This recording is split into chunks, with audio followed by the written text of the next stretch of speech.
आज का रात्रि क्लास है 7/9/68। Today's night class is dated 7/9/68. अपन को आत्मा समझ बैठे हो। Are you sitting here considering yourself a soul? पहले पहले बच्चों को यही समझाया जाता है, अपन को देही अर्थात आत्मा समझ करके बैठे हो। This very thing is explained to the children first of all. Are you sitting here considering yourself bodiless, meaning a soul? देह तो नहीं समझते हो। You don't consider yourself a body, do you? ऐसे प्रश्न सिवाय बाप के और कोई पूछ नहीं सकता। No one except the father can ask such questions. क्योंकि और तो सब देहधारी हैं। Because all the others are bodily beings. सभी आत्माएं देह धारण करती हैं। All the souls take on a body. एक ही आत्माओं का बाप है, It is only the one father of the souls जिसकी बुद्धि देह में नहीं धरी रहती। whose intellect is not engaged in the body. तो तुम जानते हो कि वही बाप पतित पावन है। So you know that very father is Patit Pavan. पतितों को पावन बनाने वाला है। That is, he is the purifier of the impure. जिनकी बुद्धि देह अर्थात मिट्टी में धरी रहती है, Those whose intellect remains engaged in the body, meaning soil, वो है पतित। are impure. और जिसकी बुद्धि मन बुद्धि रूपी जिसकी बुद्धि आत्मा कभी भी देह में नहीं धरी रहती। And the one whose intellect, the soul in the form of the mind and intellect, is never engaged in the body, देह से सदैव उपराम रहती है, it is always detached from the body. जिसके कारण उसका नाम ही है Sadashiv. This is the reason why his very name is Sadashiv, meaning always beneficial. वो सदाशिव ही पतितों को पावन बनाने वाला है। That Sadashiv alone is the purifier of the impure. इसलिए उनको कहा जाता है world almighty authority. That is why he is called the World Almighty Authority. सर्वशक्तिवान कहा जाता है। He is called the most powerful. फिर ऊंचते ऊंच भगवान भी कहा जाता है। Then he is also called the highest God. ऊंचते ऊंच और नीचते नीचे इस दुनिया में होते हैं। The highest ones and the lowest ones are in this world. परम धाम में तो ऊंच और नीच की बात है ही नहीं। There is no question of being the highest and the lowest in the supreme abode at all. तो जब वो पतित पावन बाप जो आत्माओं का बाप है इस दुनिया में आते हैं, So, when that father, the purifier of the impure, the one who is the father of the souls, comes in this world, तब भगवान कहा जाता है। he is called God. बाप जरूर ऊंचते ऊंच पद प्राप्त करावेंगे। The father will certainly make us attain the highest position. क्या है ऊंचते ऊंच पद? What is the highest position? मनुष्य नीचे गिरते हैं तो राक्षस बनते हैं। When human beings fall, they become demons. मनुष्य ऊंचा उठता है तो देवता बनता है। When the human being rises up, he becomes a deity. कहेंगे देवता पद ऊंच पद है। It will be said that the position of being a deity is a high position. फिर देवताओं में भी नंबरवार है। Then, even the deities are at different levels. कोई सेमी देवताएं हैं, कोई 16 कला संपूर्ण देवताएं हैं। Some are semi-deities, some are deities complete with 16 celestial degrees. उन देवताओं में भी पद हैं। There are positions even among those deities. तो बाप तो जरूर ऊंच से ऊंच पद प्राप्त करावेंगे। So, the Father will indeed make us attain the highest position. फिर देवताओं में भी सबसे ऊंच पद कौन सा है? Then, which is the highest position even among the deities? कहेंगे Lakshmi Narayan. It will be said the position of Lakshmi Narayan. मनुष्य सृष्टि में ऊंच से ऊंच है लक्ष्मी नारायण, जिनकी का कोई ग्लानि नहीं हुई है।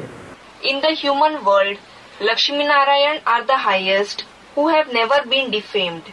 नहीं तो 33 करोड़ देवताओं की सबकी ग्लानि है।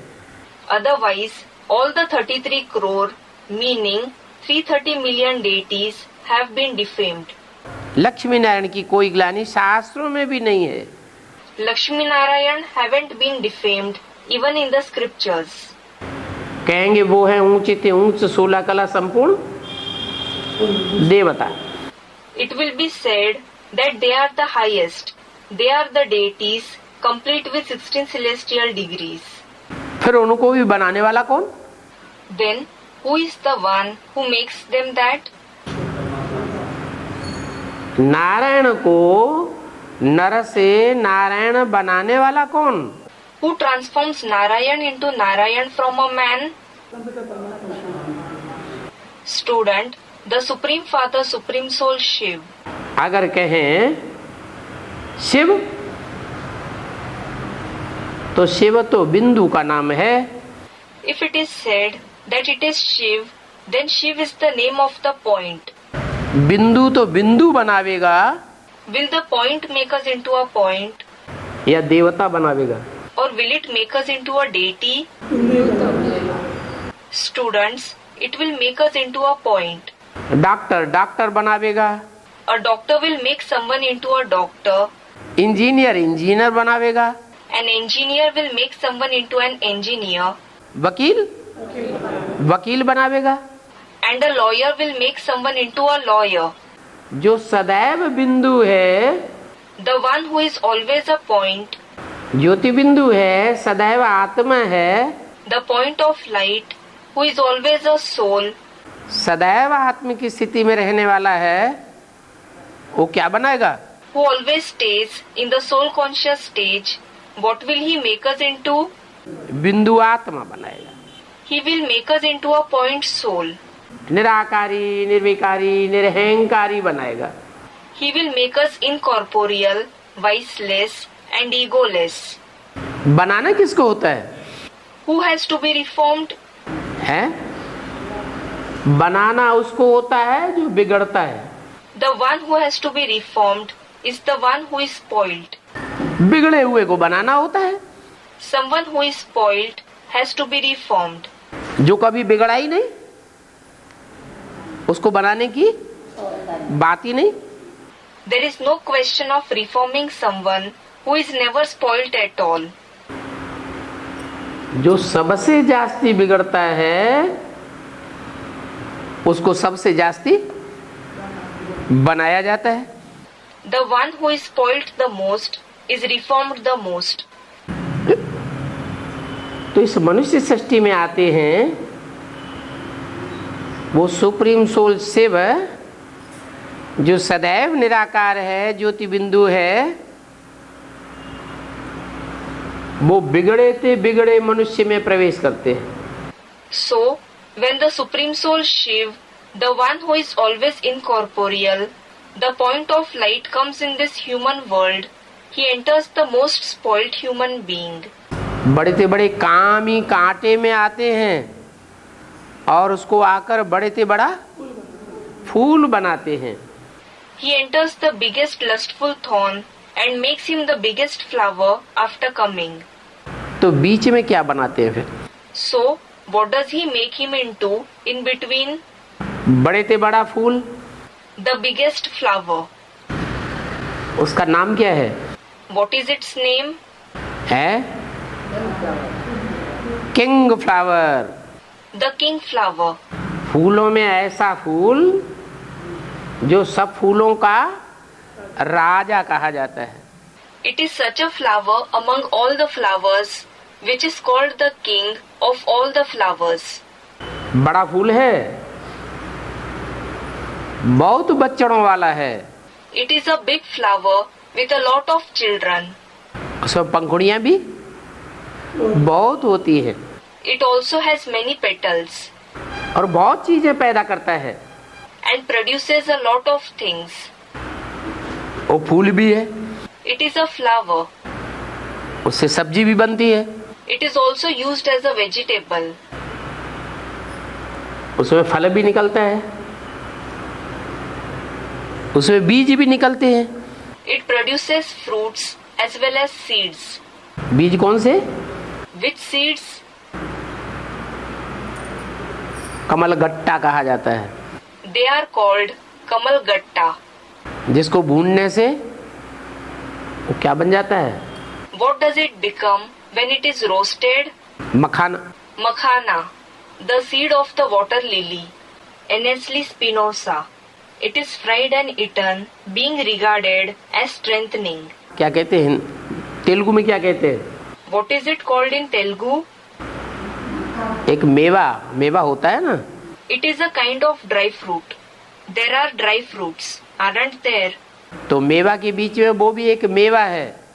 So, it is also a dry fruit among all the dry fruits. जैसे मक्का है ना, Just like there are grains of corn, aren't there? मक्का को भूनने से यूं फूल जाता है, When the grains of corn are roasted, they puff up like this. ऐसे ही वो कमलगट्टा भी भूनने से फूल जाता है गोल गोल। Similarly, the kamalgatta also puffs up into a round shape on being roasted. उसकी खीर बनाई जाती है। Kheer is prepared from it. Kheer, a sweet dish prepared by boiling a particular eatable like rice etc. with milk and sugar. माना कमल फूल जो है और फूलों के मुकाबले बहुत उपयोगी है। It means the lotus flower is very useful when compared to the other flowers. और फूल इतने उपयोगी नहीं होते हैं, Other flowers aren't as useful. और फूल कमजोर होते हैं। Other flowers are weak. जैसे फूलों की रानी गुलाब कहा जाता है।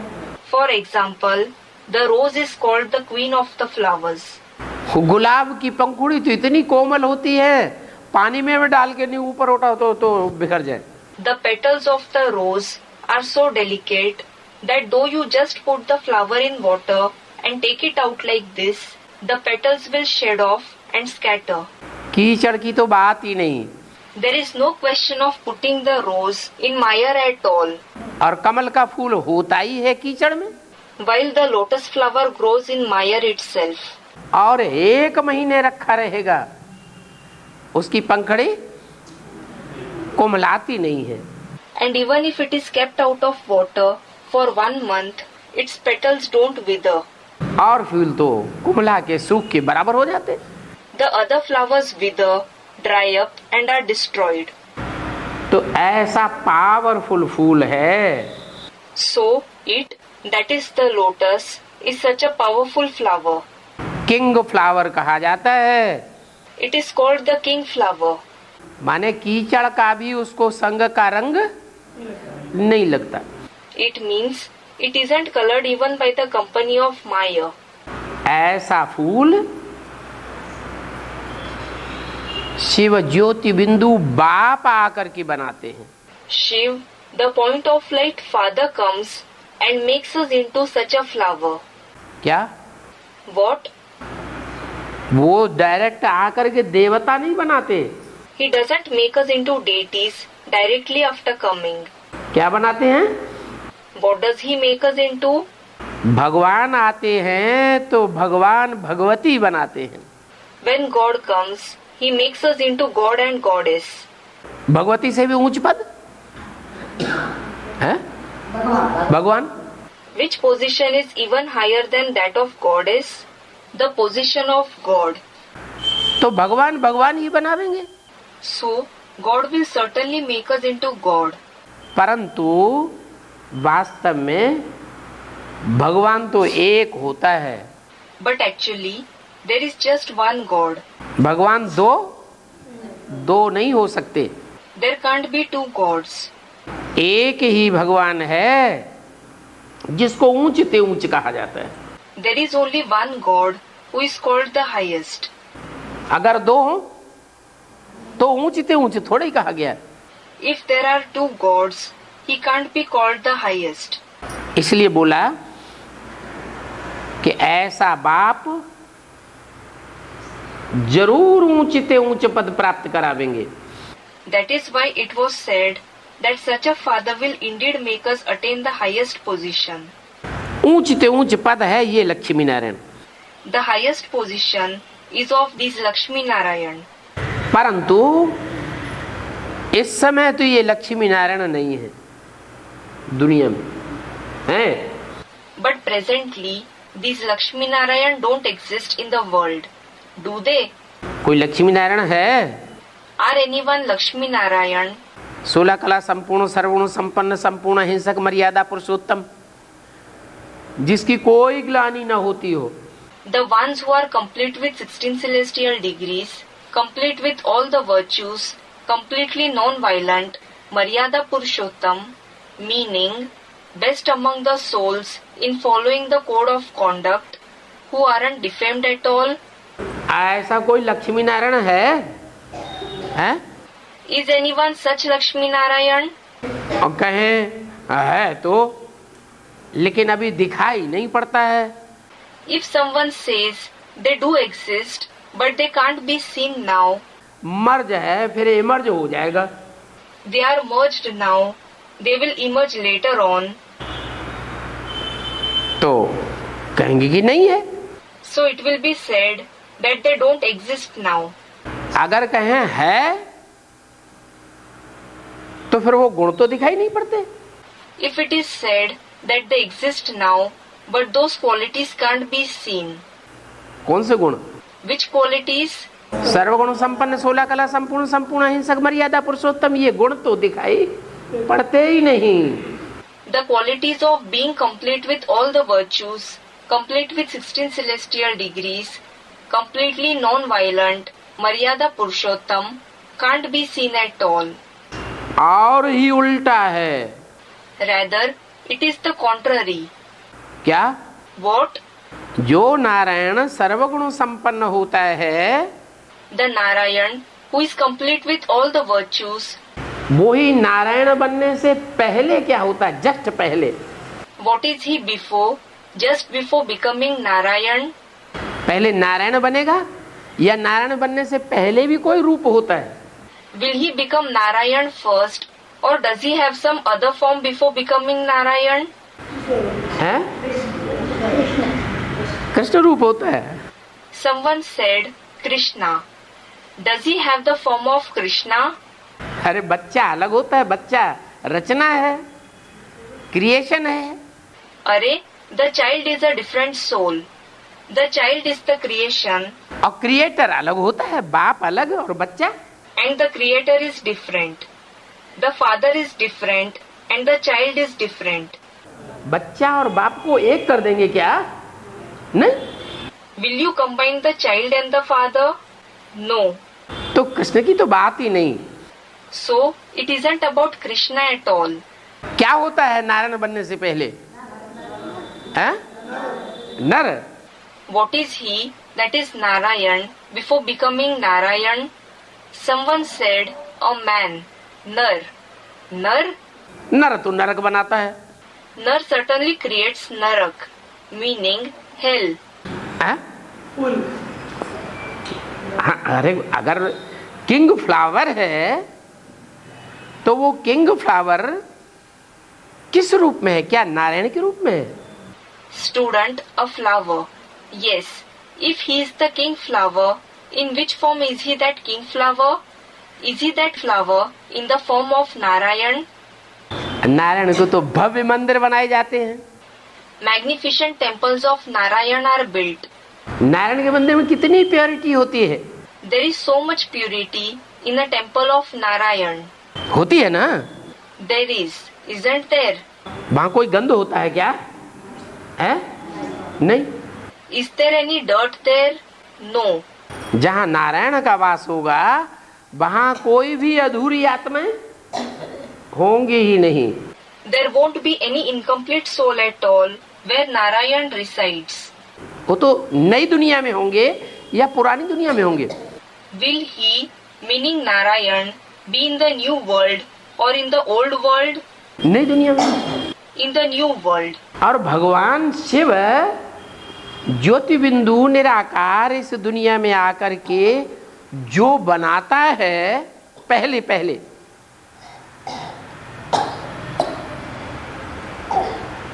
वो नई दुनिया में होता है या पुरानी दुनिया में होता है? And the one whom God Shiv, the point of light, the incorporeal one makes into Narayan first of all, after coming in this world, is he in the new world or in the old world? पुरानी दुनिया में होता है। He is in the old world. और निराकारी stage वाला होता है या साकारी स्टेज वाला होता है? And is he the one with an incorporeal stage or a corporeal stage? Stage.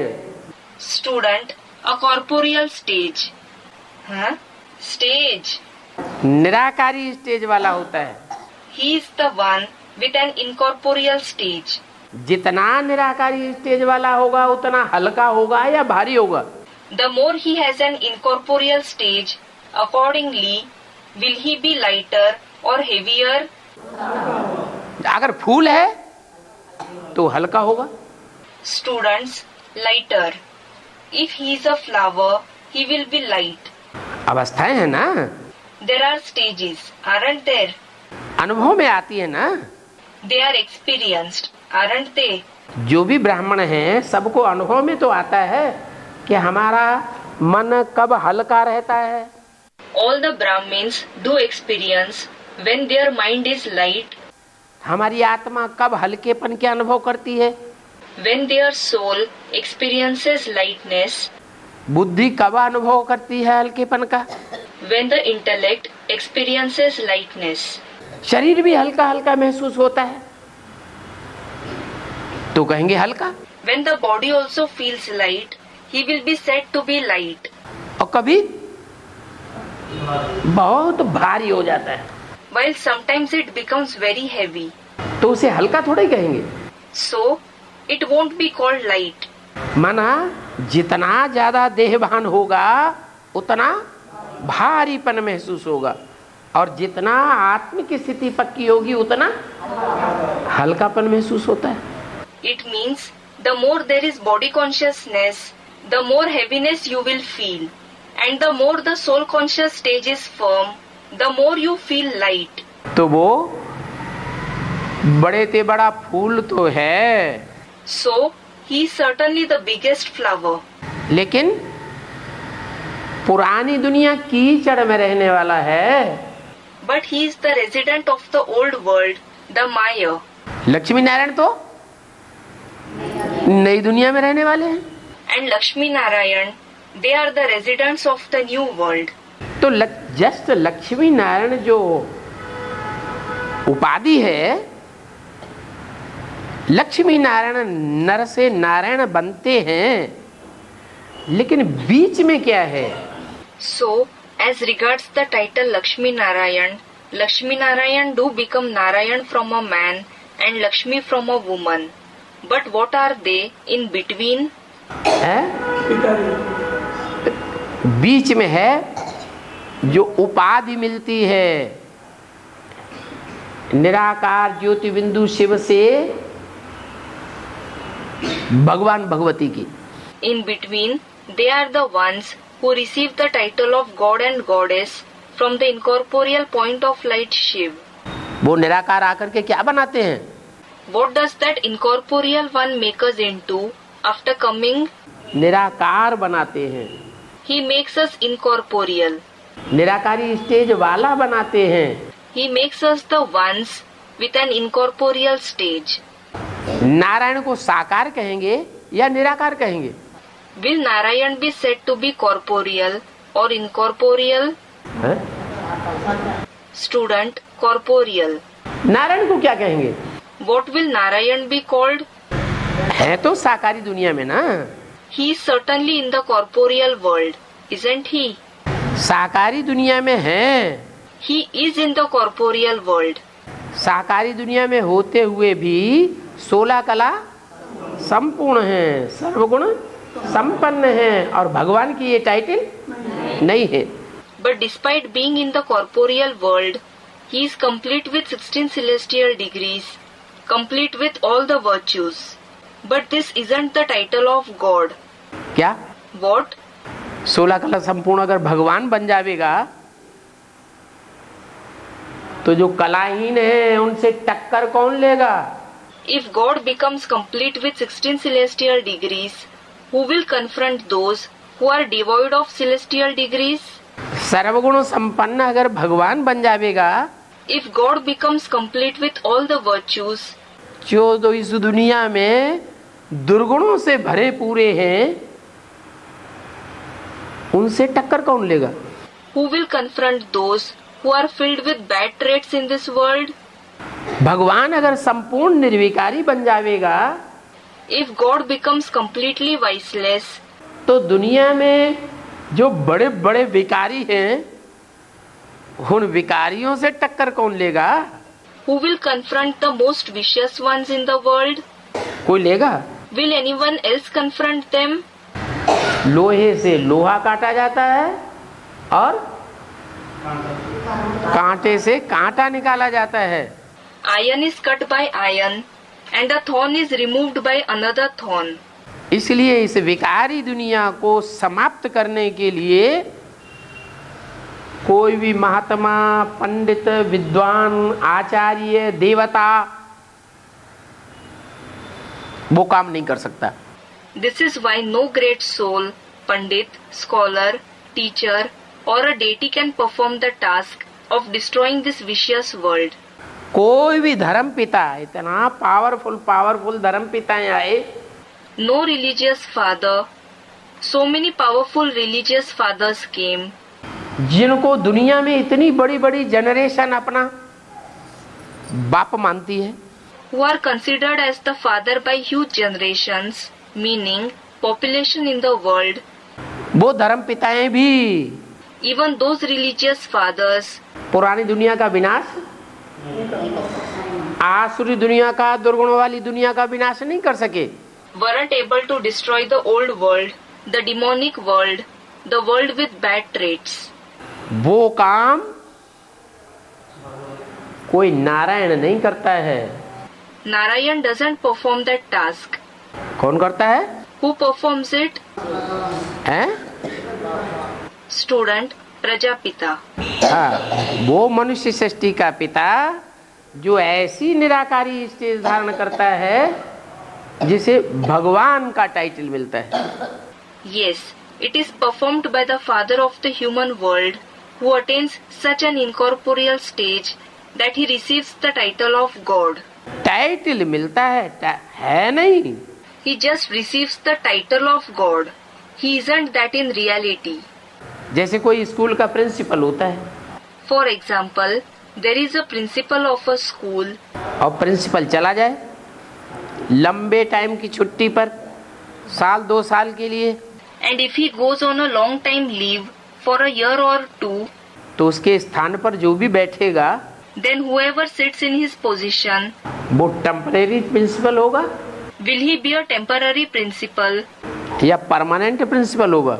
or a permanent principal? Temporary कहा जाएगा। He will be called temporary. तो ऐसे ही एक है परमानेंट भगवान। So similarly, there is one permanent God. क्या? What? वो सदैव ही भगवान है। He is always God. वो कभी भी भगवान से शैतान नहीं बनता। He never transforms into a devil from God. लेकिन जब इस सृष्टि पर आता है But when he comes in this world, तो जिस मनुष्य तन में, मुकर्रर तन में प्रवेश करता है, उसको क्या बनाता है? the human body, the permanent body he enters, what does he make him into? शैतान से, हैवान से, देवता नहीं, भगवान बनाता है। From a devil, from a beast, student, he makes him into a deity. Not a deity, he makes him into God. शैतान के मुकाबले कौन होता है? भगवान. Who is in contrast with the devil? God. है तो इंसान. He, meaning the one whom he enters, is certainly a human being. लेकिन इंसान को क्या बनाता है? But what does he transform the human being into? भगवान बना देता है. He makes him God. और वो भगवान फिर देवता बनाता है. And then that God makes others into deities. उस भगवान का नाम परमानेंट भगवान के साथ जोड़ा जाता है. The name of that God is combined with the permanent God. क्या? What? भगवान का नाम है Shankar. The name of God is Shankar. Shankar भगवान. He is called God Shankar. ऐसे कह देते हैं राम भगवान, कृष्ण भगवान. Just like they say God Ram, God Krishna. क्यों कह देते हैं फिर?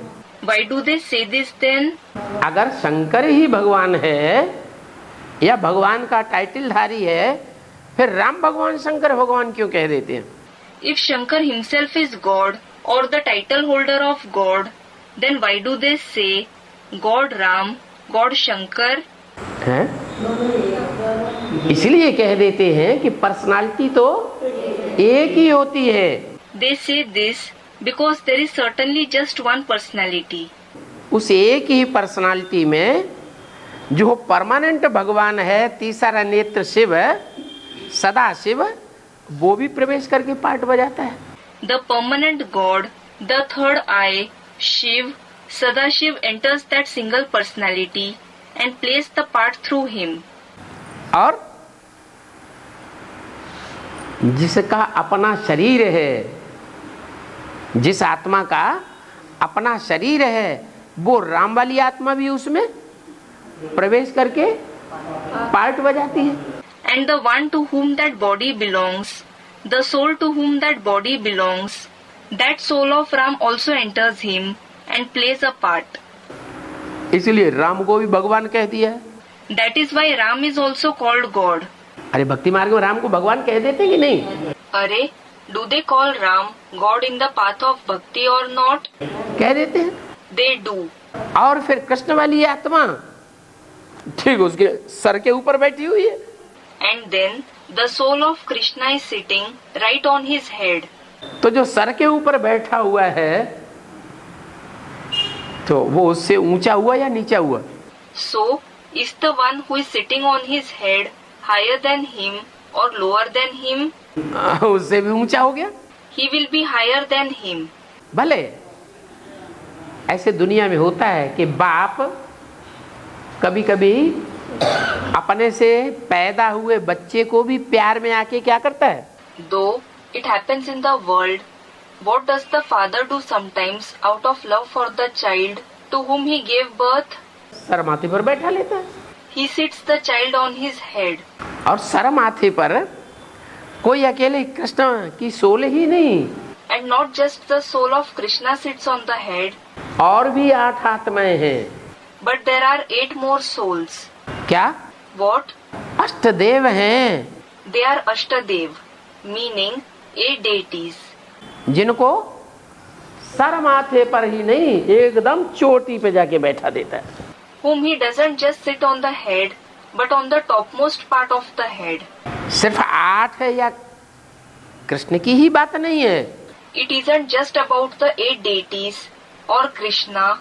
गंगा को, जो अष्ट देवताओं में भी नहीं है, But even Ganga, who isn't included even among the 8 deities.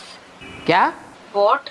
Ganga जो अष्ट देवों में जिसकी गिनती नहीं है, Ganga, who isn't counted among the 8 deities, is seated on the head. और चंद्रमा के रूप में घटता तो है, बढ़ता तो है. And the soul of Krishna, in the form of the moon, does wane and wax. लेकिन उसका आवाहन किया जाता है. But she, meaning Ganga, is invoked. लंबी तपस्या की जाती है तब आता है, आती है। When a long tapasya is performed, then she comes. Tapasya means intense meditation. कौन? गंगा। Who? Ganga. और वो तपस्या भी कौन तपता है? And who performs that tapasya? उसका आवाहन करने के लिए तपस्या कौन तपता है? Who performs the tapasya to invoke her? Student Bhagirath. Bhagirath कौन है? Who is Bhagirath? वो रथ है, जो भाग्यशाली रथ है। वो कौन है भाग्यशाली रथ? Who is the chariot, which is the fortunate chariot? है? अरे वो ही टाइटलधारी भगवान। अरे, it is the same title holder God. उसी का रथ है, भाग्यशाली रथ है। His chariot itself is the fortunate chariot. तो तपस्या करने के बाद आती है। So she comes after the tapasya is performed. फिर सर के ऊपर धारण करता है। And then Shankar holds her on his head. और जहाँ धारण किया जाता है वो भी अष्ट देवों के बीच में उसे धारण किया जाता है। And the place where she is held in the middle of the 8 deities. तो जहाँ तक सर पर चढ़ाने वाली बात है वो तो ढेर की ढेर आत्माएं हैं। So there are certainly numerous souls that are lifted on the head. कम से कम 8, 9, 10 आत्माएं हैं जिनको सर माथे पर चढ़ा लेते हैं। There are minimum 8, 9 or 10 souls who are lifted on the head. लेकिन काम निकालने के लिए चढ़ा लेते हैं कि सदाकाल के लिए चढ़ाते हैं? But does he lift them up to get his work done, or does he lift them up forever? है? काम निकालने के लिए चढ़ाते हैं। He lifts them up to get his work done. सदाकाल के लिए नहीं चढ़ाते। He doesn't lift them up forever. सदाकाल के लिए माने? What is meant by forever? क्या अष्ट देवों को सदाकाल के लिए सर माथे पर नहीं रखते? क्यों? Doesn't he keep the 8 deities on the head forever? Someone said no. Why? जो अष्ट देव वाली आत्माएं हैं, जो सूर्यवंशी सदैव हैं, वो सूर्यवंशी आत्माएं भी आखिरी जन्म में नीचे उतर जाती है। The souls of the 8 deities who are always Suryavanshi, even though Suryavanshi souls degrade in the last birth, और सहयोगी नहीं रहती, दूसरे धर्म की सहयोगी बन जाती है। and don't remain the supporters of the father. They become the supporters of other religions. और इतनी बड़ी सहयोगी बन जाती है दूसरे धर्म की, And they become such big supporters of other religions कि जो जन्म जन्मांतर युग युगांतर एक की सहयोगी बनकर के रही थी, that the extent to which they remained as the supporters of the one for many births, for many ages, वो उतनी ही एक की विरोधी देखने में आती है। they are seen as the opponents of the one to that extent.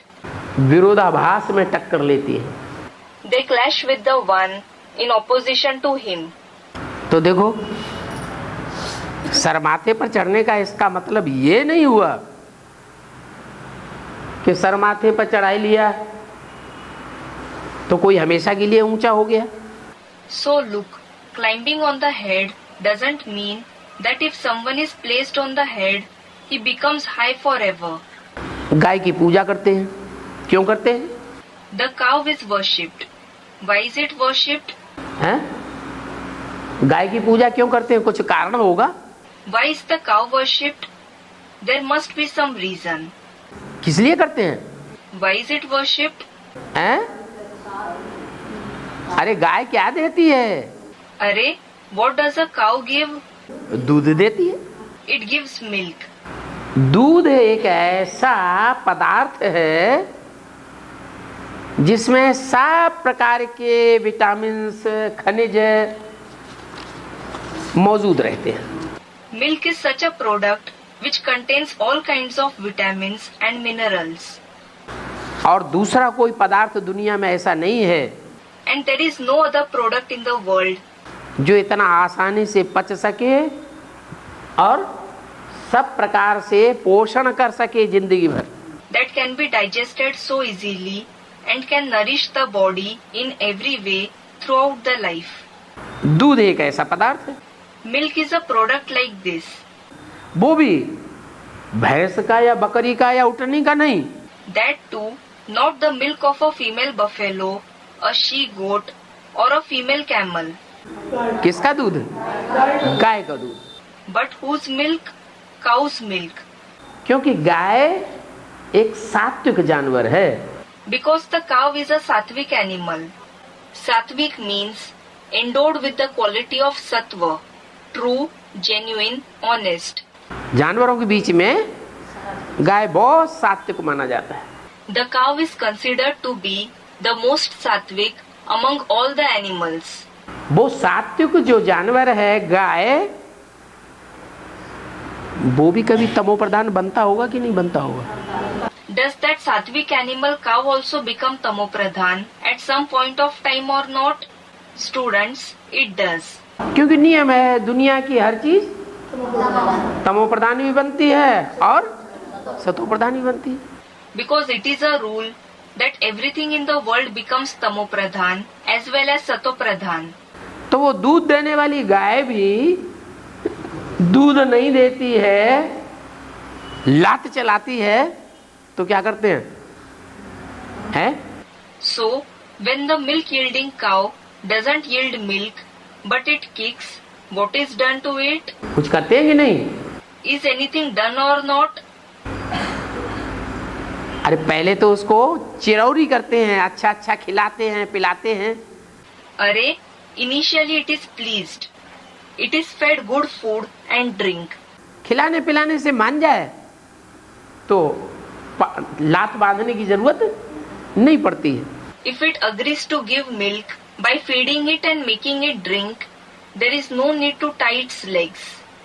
तो ऐसे ही है। So, it is the same case. जिन आत्माओं से कार्य लेने के लिए उनको सर माथे पर रखते हैं, उन आत्माओं ने जरूर प्राप्ति कराई है। The souls who are placed on the head to get the work done, they certainly have made him attain something. जैसे चंद्रमा है, For example, the moon. चंद्रमा को सर माथे पर क्यों रखते हैं? Why is the moon placed on the head? जानते हैं कि कृष्ण वाली आत्मा भगवान नहीं है। He knows that the soul of Krishna isn't God. है? Is he? है? कृष्ण वाली आत्मा तो भगवान नहीं है। The soul of Krishna is certainly not God. फिर उसको सर माथे पर क्यों चढ़ाया? Then why has he been lifted on the head? इसलिए चढ़ाया कि कृष्ण वाली आत्मा ही निमित्त बनती है। It is because the soul of Krishna himself becomes the instrument. ज्ञान की मुरली सुनाने के, वेदवाणी सुनाने के। To narrate the murli of knowledge, to narrate the Vedvani.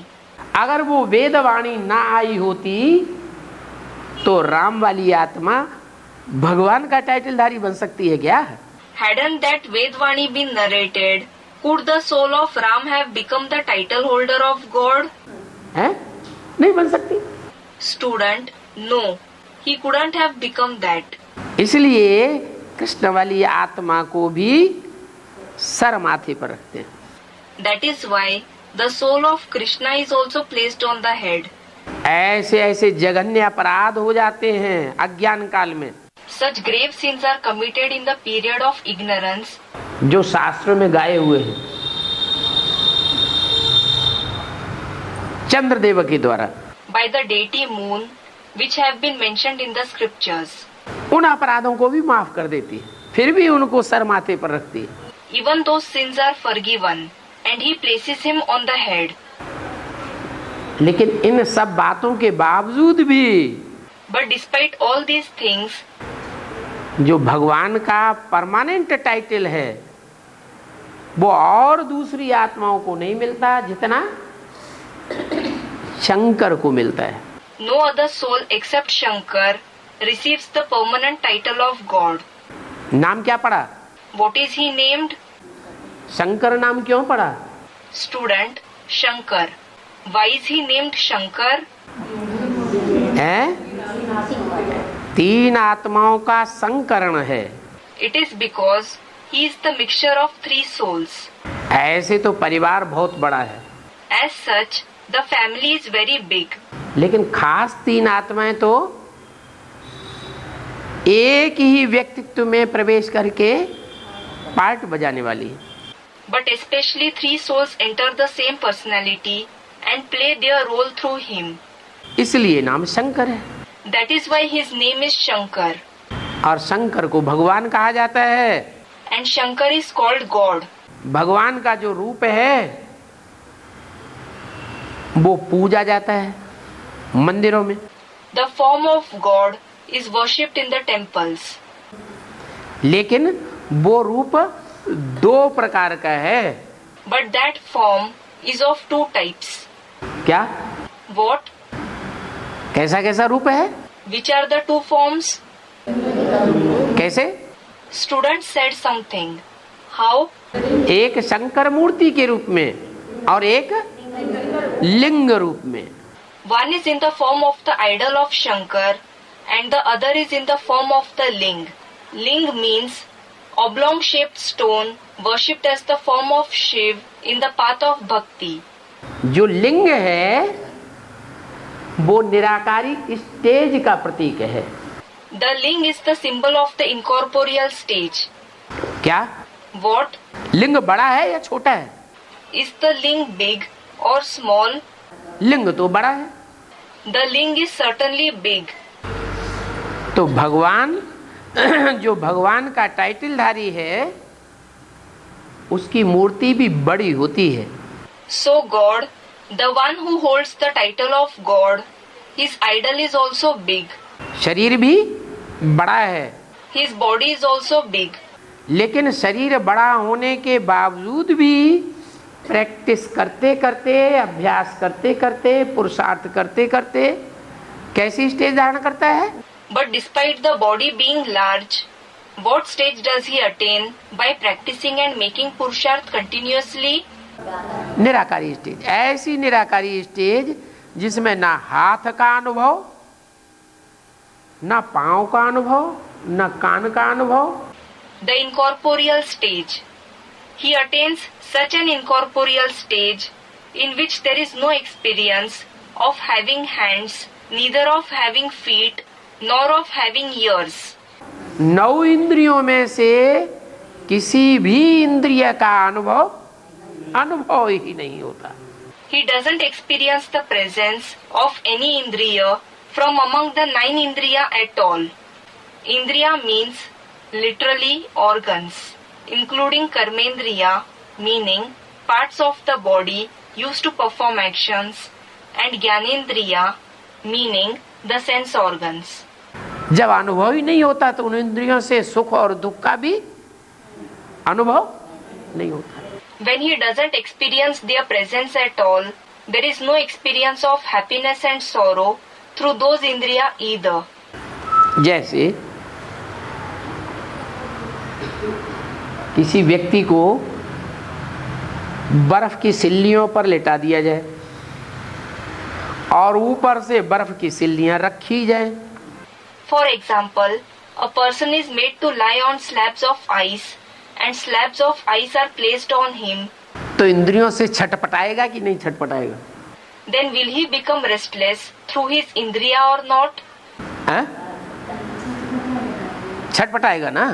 He will become restless, won't he? इंद्रियों से छटपटाएगा इसका मतलब इंद्रिया निराकारी स्टेज में नहीं है। He will become restless through the indriya. It means his indriya aren't in the incorporeal stage. इंद्रिया निराकारी stage में नहीं है, संपन्न स्टेज में नहीं है। His indriya aren't in the incorporeal stage. They aren't in the complete stage. हाँ, पुरुषार्थी हो सकता है। Yes, he can be a purusharthi, meaning the one who makes spiritual effort. जो पुरुषार्थी होंगे, आत्मिक स्टेज वाले होंगे नंबरवार, तो कम छटपटाएंगे। Those who are purusharthi, those who are the ones with a soul conscious stage at different levels will become less restless. और पुरुषार्थी नहीं होंगे आत्मा को याद करने के, आत्मिक स्थिति में रहने के, तो ज्यादा छटपटाएंगे। And those who aren't the Purusharthi of remembering the soul, of staying in the soul conscious stage, they will become more restless.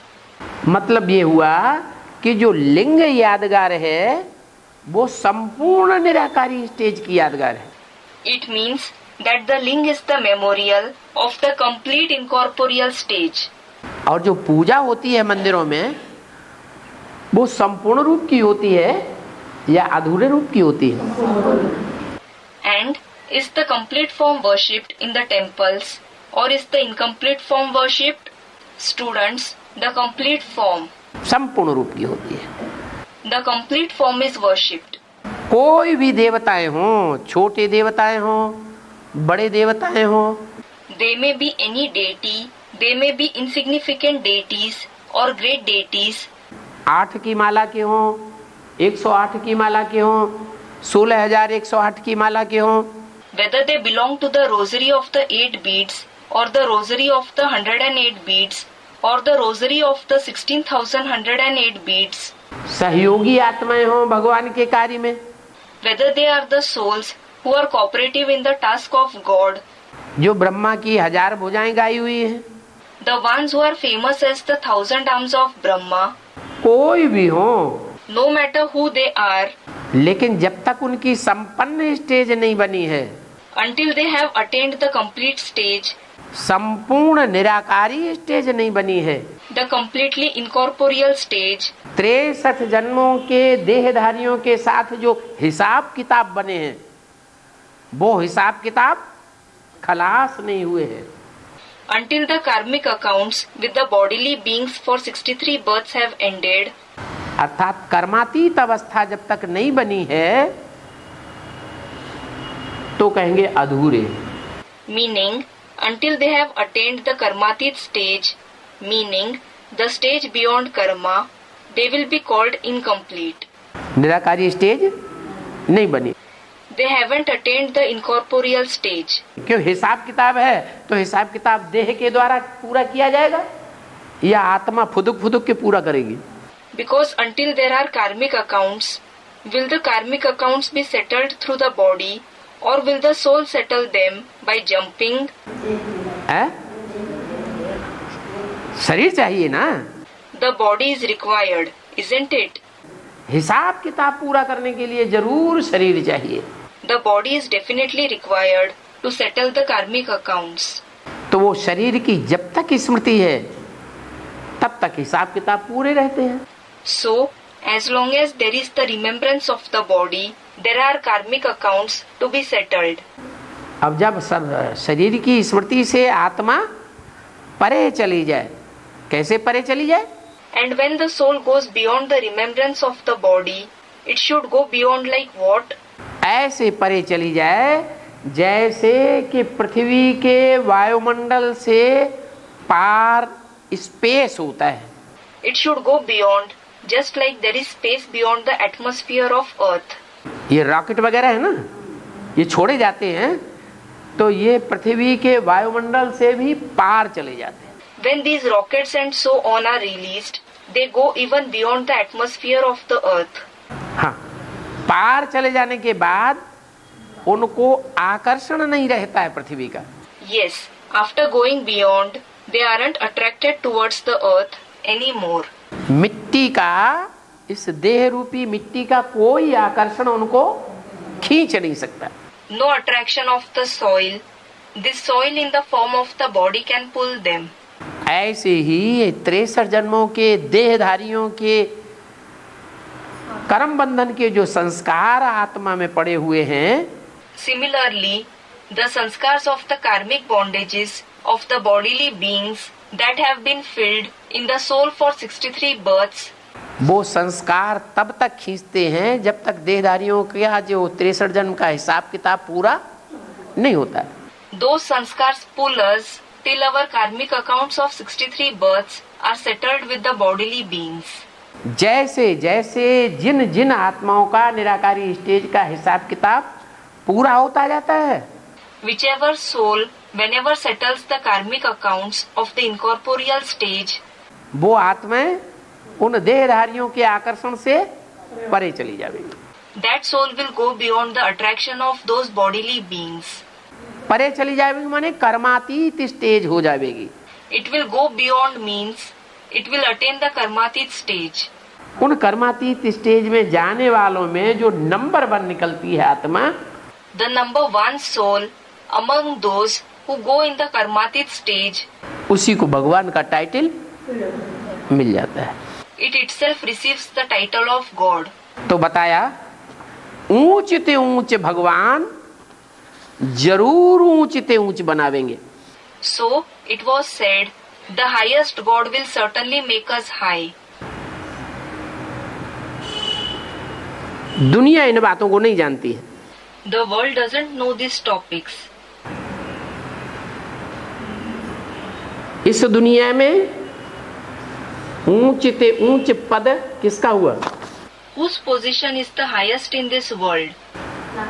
टाइटलधारी भगवान का। The position of the title holder God. और टाइटलधारी भगवान जो है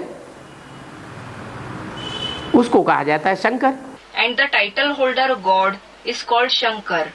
क्या? What? शिव शंकर भोलेनाथ कहेंगे, It will be said Shiv Shankar Bholenath. Shiv Narayan नहीं कहेंगे। It won't be said Shiv Narayan. Shiv के साथ किसका नाम मिलाएंगे? Whose name will be combined with Shiv? Shankar का नाम मिलाएंगे, शिव लक्ष्मी नहीं मिलाएंगे। Shankar's name will be. They won't combine it as Shiv Lakshmi. Shiv Brahma नहीं कहेंगे, It won't be said Shiv Brahma. Shiv Vishnu नहीं कहेंगे। It won't be said Shiv Vishnu. क्या कहेंगे? Shiv Shankar Bholenath. What will be said? Shiv Shankar Bholenath. उनकी टाइटल भी है अलग अलग। He has different titles as well. Shiv Shankar किसका नाम पहले? In the name Shiv Shankar, whose name is first? Shiv का नाम पहले, शंकर का नाम बाद में नंबर 2 का। The name of Shiv is first, and the name of Shankar is later. It is the second name. तब भगवान भी नंबर 1 और नंबर 2 के हो गए। So there are number 1 and number 2 God as well. क्या? What? बढ़िया कौन सा होता है? Which one is the best? नहीं। Student said something. No. कौन सा नंबर बढ़िया होता है और कौन सा नंबर लोग खराब मानते हैं? Which number is the best and which number is considered by people to be bad? हैं? नंबर 1 बहुत अच्छा माना जाता है और नंबर 2 का? Number 1 is considered very good. And what about number 2? Number 2 का कोई अच्छा नहीं कहा जाता है। Number 2 isn't said to be good, लेकिन यूज तो करते हैं। but it is used. हैं? डुप्लीकेट माल को यूज नहीं करते क्या? Don't they use duplicate materials? करते हैं। They do. जब ओरिजिनल नहीं तो क्या करते हैं? When they don't have the original, what do they do? Duplicate use करते हैं। They use duplicate things. तो ऐसे ही ये 2 भगवान हैं। So similarly, these are the 2 gods. एक है शिव ज्योति बिंदु जो सदैव परम धाम का रहने वाला है। One is Shiv, the point of light, who is always a resident of the supreme abode. कहाँ का रहने वाला है? Where is he a resident of? परम धाम का। वहाँ ऊंच और नीच की बात नहीं है। The supreme abode. There is no question of the highest and the lowest there. लेकिन वो परमधाम वासी शिव ज्योति बिंदु जब इस सृष्टि पर आता है, But when that Shiv, the point of light, the resident of the supreme abode, comes in this world, तो इस सृष्टि पर तो आकर के उसका लक्ष्य क्या है आने का? what is his aim when coming in this world? Students, to purify the impure. Yes. प्रवृत्ति मार्ग की पवित्र दुनिया स्थापन करने का लक्ष्य है। His aim is to establish the pure world of the household path. क्या लक्ष्य है? What is his aim? पवित्र मार्ग की पवित्र दुनिया स्थापन करने का लक्ष्य है। His aim is to establish the pure world of the pure household path. तो खुद आएगा, So, when he himself comes, तो प्रवृत्ति में आएगा या निवृत्ति में रहेगा? Will he come in pravritti, meaning companionship, or will he live in renunciation? Student, pravritti. वो आते ही प्रवृत्ति में आए। क्या? He will come in pravritti as soon as he arrives. What? जैसे ही आएगा, जिस सेकंड भी ऊपर से नीचे आता है उसे प्रवृत्ति चाहिए। As soon as he comes, the second he comes down from above, he does need the pravritti, जिसमें प्रवेश करे, whom he can enter. तो जिस प्रवृत्ति में प्रवेश करता है पहले पहले, So, the pravritti in which he enters first of all, वो 3 प्रकार की आत्माएं हैं। there are 3 types of souls. क्या? What? एक तो ऐसी है One type is such जो बहुत बोलने वाली है। who speaks a lot. क्या? What? बहुत बोलने वाली है और बहुत सुनने सुनाने वाली है। She speaks a lot and listens and narrates a lot. क्या? What? सुनने में भी परफेक्ट, सुनाने में भी परफेक्ट और बोलने में भी perfect. She is perfect in listening, perfect in narrating, as well as perfect in speaking. बड़े बड़े कान वाली है, She has very big ears. तो महारथी होगी। क्या होगी? So, will she be a Maharathi or what else will she be?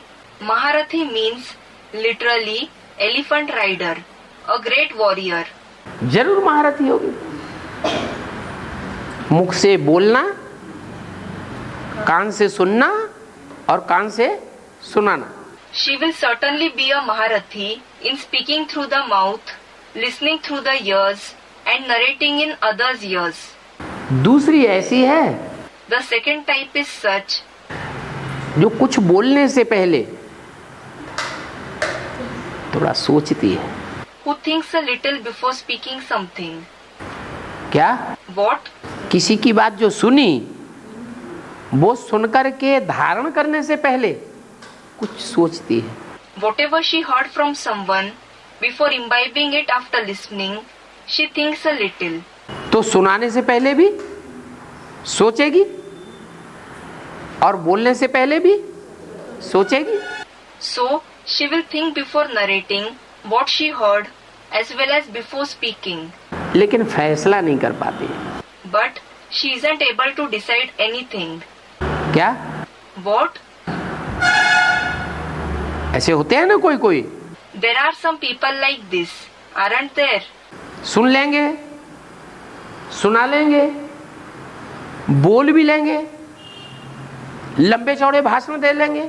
They will hear, narrate to others, speak as well. They will give long speeches. जैसे आज की दुनिया में सन्यासी होते हैं, बड़े बड़े नेताएं होते हैं। For example, there are sannyasis, big political leaders in today's world. भाषण कितने लंबे चौड़े देते हैं, They deliver such long speeches. हैं? उनके भाषणों से दुनिया प्रभावित होती है या नहीं होती है? Is the world influenced by their speeches or not? होती है। It is. भगवान समझ के बैठ जाते हैं, People consider them as God. यही भगवान का रूप है। They think this one himself is the form of God. लेकिन क्या वो अंदर से फैसला पक्का कर लेते हैं कि भगवान कौन है? But do they make a firm decision within regarding who God is? हैं? वो नेताएं, वो बड़े बड़े सन्यासी, क्या ये पक्का अंदर से कर लेते हैं? Do those political leaders and great sannyasis make this firm within themselves, कि भगवान का वास्तव में असली रूप कौन है? which is the true form of God in reality? कर लेते हैं? Do they? हैं? को अंदर से जानते हैं They know within कि भगवान का जो असली रूप है उस रूप को हमने नहीं जाना है। that they haven't recognized God, the true form of God. लेकिन चलाने के लिए, दुनिया को चलाने के लिए बोलते रहते हैं। But to run the world, they keep saying, किसी श्री 108 श्री जगत गुरु महाराज का टाइटल हमारा है। that the title of Shri Shri 108 Shri Jagat Guru Maharaj is theirs. तो ऐसे बोलने वाले, ऐसे सुनने वाले, ऐसे सुनाने वाले वो लिस्ट है। So they belong to the list of those who speak, listen and narrate to others in this way. दूसरी वो लिस्ट है, सुनते भी हैं लेकिन धारण नहीं करते पक्का। The second list is of those who do listen but they don't imbibe it firmly. एक कान से सुन तो लिया, They did listen from one ear, लेकिन दूसरे कान से अरे जची नहीं बात कुछ, but removed it from the other, saying, "Arey, the topic didn't seem good to us." लेकिन सुनते भी हैं, They do listen, सुनाने में हिचकिचाते हैं। but they hesitate to narrate. पता नहीं हमारी बात जो हमने जो सुनी है वो सच्ची है या नहीं, माने फैसला नहीं कर पाया। Thinking, we don't know whether what we have heard is true or not. It means they were unable to decide. तो मुख से बोलते नहीं है, So they don't speak it through the mouth. शांत रहे, They will remain silent. दूसरों को डिस्टर्ब नहीं करना चाहते, They don't want to disturb others, लेकिन फैसला भी नहीं कर पाते। but they aren't able to decide either. क्या कि जो हमने सुना है वो राइट है या रॉन्ग है।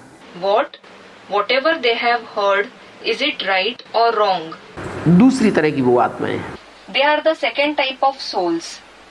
तो इन दोनों में कौन सी अच्छी है? So, which ones are good between both? ये दो प्रकार की आत्माएं हैं, These are the two types of souls.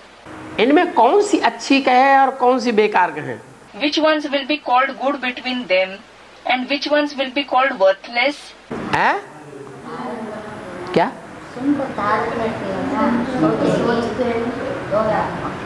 What?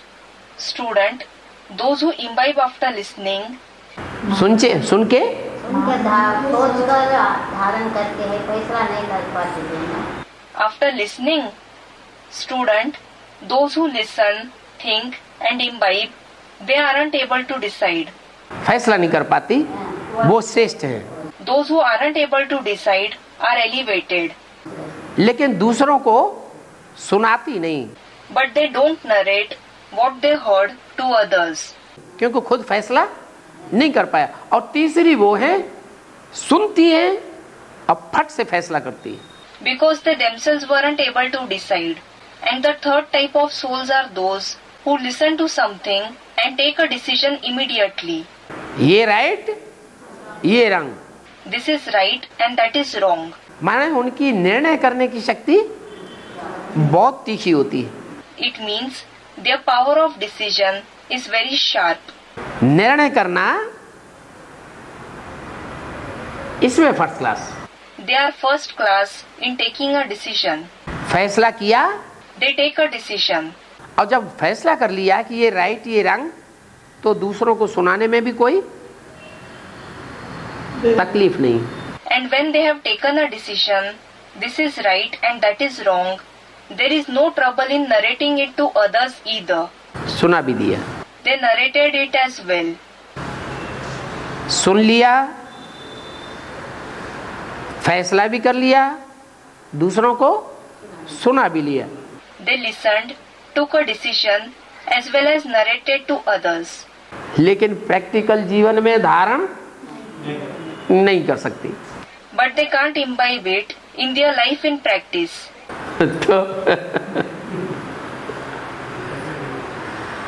तो कुछ फायदा हुआ?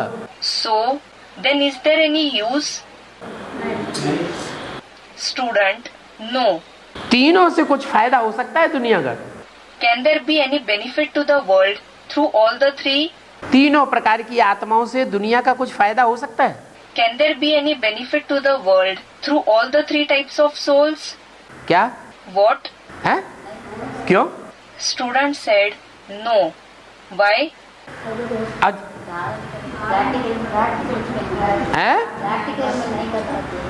हाँ, प्रैक्टिकल में खुद नहीं कर सकते। Student, they can't do it in practice. Yes, they themselves can't do it in practice. Practical में खुद कर नहीं सकते। They themselves can't do it in practice. सुन सकते हैं, सुन करके बुद्धि से फैसला कर सकते हैं कि राइट है क्या रंग है।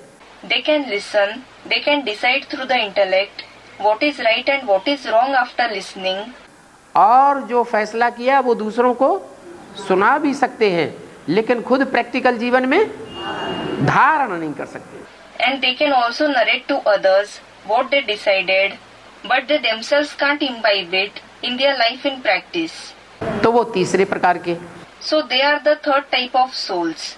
अब इनमें पहला नंबर किसको रखें, दूसरा नंबर किसको रखें और थर्ड क्लास किसको रखें? Now who should be considered number 1, number 2 and third class among them? बोलो बोलो जल्दी। Speak up fast. इसमें अव्वल नंबर किसको रखें, दूसरा नंबर में किसको रखें और तीसरे नंबर में थर्ड क्लास किसको रखें? Who should be kept in the first number, who should be kept in the second number and who should be kept in the third number, third class among them? सुनना सुनाना। Student, the one who listens and narrates is in the first number. Listening and narrating. जो सुन ले और दूसरों को फटाक से सुना दे। The one who listens and narrates to others immediately. दिमाग से विचार न करे, वो पहला नंबर, अव्वल number. Who doesn't think through the intellect is in the first number. Number 1. माता जी का फैसला बहुत बढ़िया है। Ironically, Mataji's judgment is very good. है? आपको ऐसा ही फॉलो करना है, ठीक है? You want to follow just like this. All right. ऐसी आत्मा की भुजा बनेंगे क्या? Will you become an arm of such a soul? है? पहला नंबर किसका है? Whose number is first? आप फर्स्ट ग्रेड किसको देंगे? अव्वल number. Whom will you give the first grade? Number 1. फिर दोम नंबर, फिर तीसरा number. Then the second number and then the third number. जो सुन करके बुद्धि में निश्चय करके दूसरों को बोलता है उसको हाँ, वो है अव्वल number. Student, the one who listens, has faith in the intellect and then narrates it to others. Yes, he is number 1. अच्छा, दूसरा नंबर? अच्छा, what about the second number? दूसरा नंबर सभी को बोलने वाला। दूसरा नंबर जो सभी को बोल दे। Student, the second number is of the one who narrates to everyone. The one who narrates to everyone is the second number. जो सुनता है हाँ, वो सभी को बोलते हैं। वो दूसरा number. Student, the one who listens and then narrates to everyone. He is in the second number. वो second class. He is second class. अरे, जो बल बल बल बल सुने और बल बल बल बल सबको सुना दे। अरे, the one who listens to talks and narrates it to everyone talkatively. अफवाहें फटाक फटाक सुने और दूसरों को सुना दे। The one who listens to rumors immediately and narrates them to others. क्या अखबारों में फटाक फटाक पढ़े, माया सभ्यता की ये बात आई। What? The one who reads in the newspapers immediately. This thing was mentioned about the Mayan civilization. TV में धड़ाक धड़ाक सुने और आंखों से देखे और दूसरों को सुना दे, माया सभ्यता में ये बात बोली, ये बात बोली, ये बात बोली। The one who hears in the television, watches through the eyes and immediately narrates to others. This thing, that thing has been mentioned in the Mayan civilization. वो second class. Are they the ones belonging to the second class? हैं? हैं? हाँ, वो third class. फिर second class कौन? Student, the third class. Yes, they belong to the third class. Then who belongs to the second class? हैं? हाँ, Student, the one who thinks and speaks. Yes, सोच सोच करके बोलेगा, बोले, वो तो बता दिया आपने। the one who thinks and speaks. Will he speak? You have already spoken about him. हैं? दूसरों का नहीं बोलता है। वो तो इन्होंने बता दिया first class. Student, he doesn't tell others. She has already mentioned him to be first class. कि जो सुने, सोचे और बोल दे, वो तो first class. Saying that the one who listens, thinks and speaks it out is first class. दूसरों को नहीं बोलता बाबा। हाँ, बोलेगा कहाँ से? खुद फैसला करे तब तो दूसरों को बोले।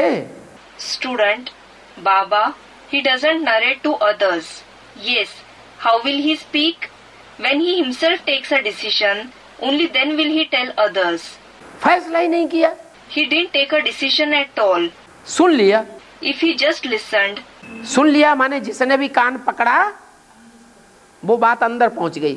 listened means whoever caught, meaning said something in his ear, that topic reached inside him. अंदर रखी हुई है, कान तो पकड़ लिया। It is kept inside. Well, the ear was certainly caught, wasn't it? कान पकड़ लिया कि नहीं? Were the ears caught or not? हैं? अब जो भी कान इन्होंने सुनाया इनको भी पकड़ा दिया। Now, whoever says anything, suppose someone narrated something, he had his ears caught by him. इन्होंने सुनाया इनको भी पकड़ा दिया। If someone else narrated something, he had his ears caught by him too, फैसला दोनों का कुछ नहीं किया। but didn't take a decision about whatever was narrated by both the souls. तीसरा कोई कान पकड़ना तो वो भी पकड़ लो, बोलो भैया हमारा कान पकड़ने के लिए। If some third person catches his ears, he will tell him, "Take it, brother. My ears are meant to be caught by anyone." इसलिए त्रिमूर्ति में बाबा ने बोला, That is why Baba has said in the Trimurti, meaning three personalities, एक मूर्ति, दो मूर्ति, तीन मूर्ति। the first personality, the second personality, and the third personality. ये त्रिमूर्ति शिव की तीन मूर्तियां वास्तव में तीनों शेर नहीं है। These three personalities of the Trimurti Shiv aren't tigers in reality. क्या What? मुरलियों का तीनों शेर नहीं है।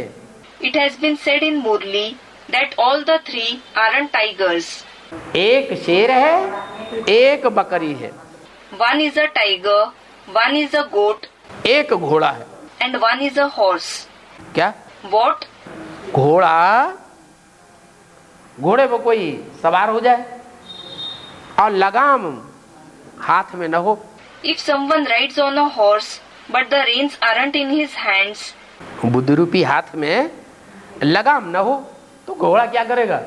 if the reins aren't in the hand like intellect, then what will the horse do? हैं? घोड़ा गड्ढे में ले जाएगा। The horse will take him in a ditch. घोड़ा तो मनमानी चाल दौड़ेगा। The horse will run according to its will. क्या? What? और मनमानी में चाल तोड़ करके क्या करेगा? And what will it do by running according to its will? गिरा देगा गड्ढे में। It will drop him in a ditch. ऐसे घोड़े से तो बकरा अच्छा A goat is better than such a horse. है, उसके कान पकड़ लो You can hold its, meaning the goat's ear. तो बाबा ने इस हिसाब से बोला ये तीन कैटेगरीज हैं। So, Baba has said with respect to this that these are the three categories. इन तीन कैटेगरीज में Among these three categories, जो फर्स्ट क्लास कैटेगरी है वो है सुनना, बुद्धि से फैसला करना और सुनाना। the first class category is of those who listen, decide through the intellect, and then narrate to others. लेकिन तीनों मूर्तियां जो हैं वो देवताएं हैं कि भगवान हैं? But are all the three personalities deities or God? Student, deities. क्यों? देवदेव महादेव नहीं कहा जाता है? Why? Isn't it said Dev Dev Mahadev? तो तीन मूर्तियों में से एक ऊंची ऊपर वाली मूर्ति को क्या कहा जाता है? Among the three personalities, what is the personality on the top called? नीचे दो मूर्तियों को कहेंगे देव। Student, Mahadev. The lowermost between the two personalities below will be called Dev. फिर बीच वाली को कहेंगे देव देव, देव का देवता का भी देवता। Then the middle one will be called Dev Dev, meaning the deity of the deity. फिर ऊपर वाली को कहेंगे Mahadev. And then the topmost personality will be called Mahadev. वो बड़ा देवता तो है, He is certainly a big deity. लेकिन देवता में बुद्धू होते हैं। But the deities are foolish. क्या What? देवता में बुद्धू होते हैं या होशियार होते हैं? Are the deities foolish or are they clever? है देवता में बुद्धू होते हैं। Students, foolish. Deities are certainly foolish. तो बुद्धुओं में बड़ा बुद्धू है।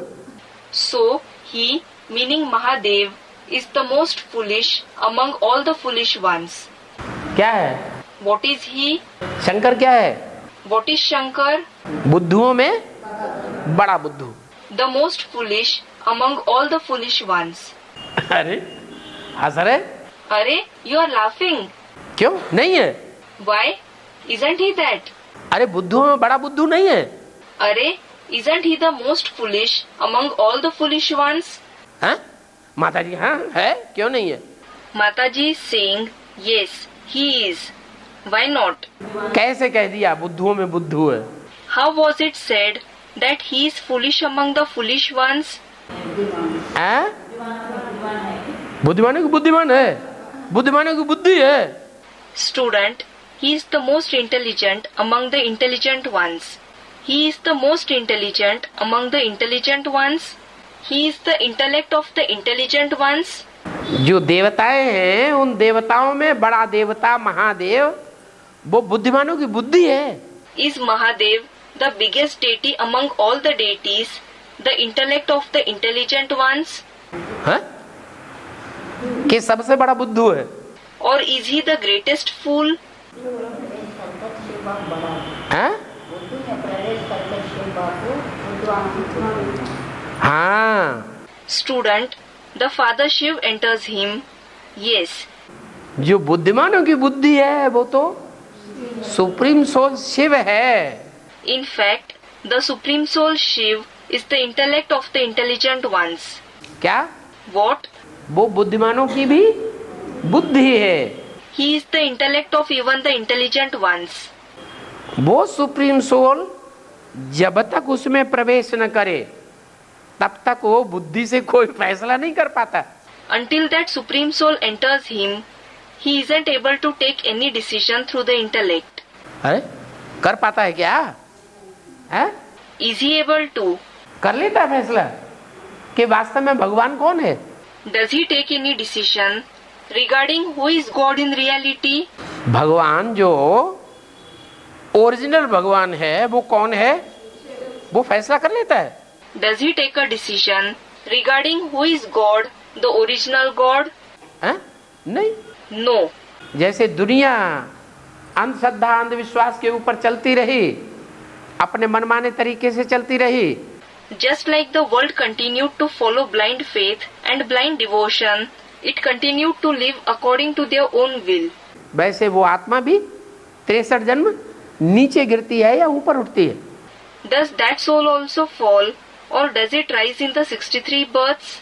नीचे गिरती है। It falls. वो क्या फैसला कर लेती है भगवान का असली रूप क्या है? Does he take a decision regarding what the real form of God is? जानती है क्या? नहीं। Does he know? No. तो वो जो 3 कैटेगरी में थे, अव्वल नंबर कैटेगरी जो बताई, So, the number 1 category among the 3 categories. क्या? What? सुनना और सोचना। माना सोच सोच के फिर उसके बाद फैसला करे। To listen and think, it means the one who thinks and thinks and thinks and then takes a decision. और फिर जो बोले तो वो श्रेष्ठ है। And then speaks it, he is elevated. अगर सिर्फ सुनता है, देखता है और सोचता नहीं है If he just listens, sees, but doesn't think, तो वो मनुष्य ही नहीं है। he isn't a human being, Manushya at all. मनुष्य नाम कब पड़ता है? When is the name Manushya given? जो मन का उपयोग करे वो मनुष्य। The one who uses his mind, he is Manushya. इसलिए जो भगवान है असली, वो फैसला करता है आकर। This is why the real God comes and gives judgment. इस सृष्टि पर आता है तो फैसला कर देता है। When he comes in this world, he gives judgment. क्या फैसला करता है? What judgment does he give? कि सारी मनुष्य सृष्टि में श्रेष्ठ मनुष्य कौन है? He gives judgment regarding who is the most elevated human being in this entire human world. क्या फैसला करता है? What judgment does he give? सारी मनुष्य सृष्टि में से श्रेष्ठ मनुष्य को पकड़ता है, किसी दूसरे को पकड़ता है? Does he catch the elevated human being in the entire human world, or does he catch someone else? श्रेष्ठ मनुष्य को पकड़ता है। He catches the elevated human being. काहे के लिए पकड़ता है? Why does he catch him? ज्ञान का बीज डालने के लिए पकड़ता है। He catches him to sow the seed of knowledge. सच्चाई का बीज डालने के लिए पकड़ता है। सचखंड की स्थापना के लिए पकड़ता है। To sow the seed of truth, to establish the land of truth. क्या? What? वो पकड़ता है तो जिसको पकड़ता है उसको पास होना चाहिए या फेल होना चाहिए? So, should the one whom he catches pass or fail? है? पास होना चाहिए। He should pass. फिर वो यज्ञ के आदि में फेल होता है या पास होता है? Then, does he fail or does he pass in the beginning of the yajna? ये क्या बात Student, he fails. Huh? What is this? है? अरे भाई, अव्वल नंबर को जब पकड़ा, ये श्रेष्ठ से श्रेष्ठ मनुष्य है, मनुष्य सृष्टि का अव्वल नंबर मनुष्य ये है। Arey brother, when he caught the number one human being saying he is the most elevated human being, he is the number one human being in the human world, सारी मनुष्य सृष्टि का बीज ये है, he is the seed of the entire human world. उस बीज को जब पकड़ लिया तो बीज फिर पास होना चाहिए, फेल क्यों हो गया? When he caught that seed, it should pass. Why did it fail? हैं? Student, there wasn't much knowledge in the beginning. ज्ञान नहीं, ज्ञान नहीं। अरे There wasn't knowledge. Arey, ज्ञान तो मंथन करने से आता है ना। knowledge comes in the intellect by churning, doesn't it? और मंथन करने का मादा तो उसमें है या नहीं है उस आत्मा में? And is that soul capable to churn knowledge or not? हैं? मनन चिंतन मंथन करने का मादा नहीं है? Isn't he capable to think and churn? है फिर? He is. Then, हैं? कितना ज्ञान? student, there wasn't much knowledge. How much knowledge? आदि में ही की बात हो रही है। Student, in the beginning of the yajna. In the beginning, the topic of the beginning itself is being discussed. हैं? हाँ। Student said something. Yes. क्यों नहीं रहता है? Why doesn't it have knowledge? क्योंकि कलयुग के अंत में सभी मनुष्य आत्माएं पत्थर बुद्धि बन जाती है। Because in the end of the Iron Age, all the human souls become the ones with a stone-like intellect. A to Z। जब मनुष्य आत्माएं तामसी बनती हैं तो क्या बन जाती है? When A to Z human souls become tamsi, meaning degraded, what do they become? पत्थर बुद्धि बन जाती है। They become the ones with a stone-like intellect. इसका प्रूफ क्या है? भक्ति मार्ग में कोई प्रूफ है? What is its proof? Is there any proof in the path of bhakti? है? मूर्तियां तो पत्थर की हैं। Student, idols are of stone. The idols are certainly of stone. तो सारी मूर्तियां पत्थर बुद्धि हो गई, फिर भगवान सब में प्रवेश कर जाए। Then all the idols became the ones with a stone-like intellect. Then God should enter everyone. हाँ? अरे 33 करोड़ देवताएं सारे ही पत्थर बन गए, सबकी पत्थर की मूर्तियां बन गई। Arey, When all the 330 million deities became stones, idols of stone were made of all of them. तो सभी पत्थर बन गए तो सभी में प्रवेश कर जाए ना। Everyone became a stone.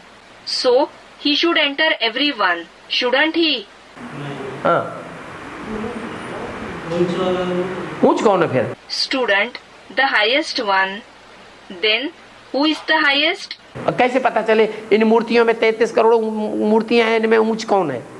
And how will you come to know who is the highest among these idols, among the 330 million idols? पता चलता है। It can be known. जो ऊंच ते ऊंच होगा वो सार्वभौम होगा, भक्ति मार्ग में भी। The one who is the highest will be universal in the path of bhakti as well. पहले पहले होगा। He will be the first one in this world. भक्ति मार्ग में जब भक्ति शुरू होगी तो पहले पहले वो होगा। When bhakti, meaning worship, begins in the path of bhakti, he will be the first one to be worshipped. जो आदि में सो अंत में। The one who is present in the beginning is in the end as well. Continued in VCD 1201.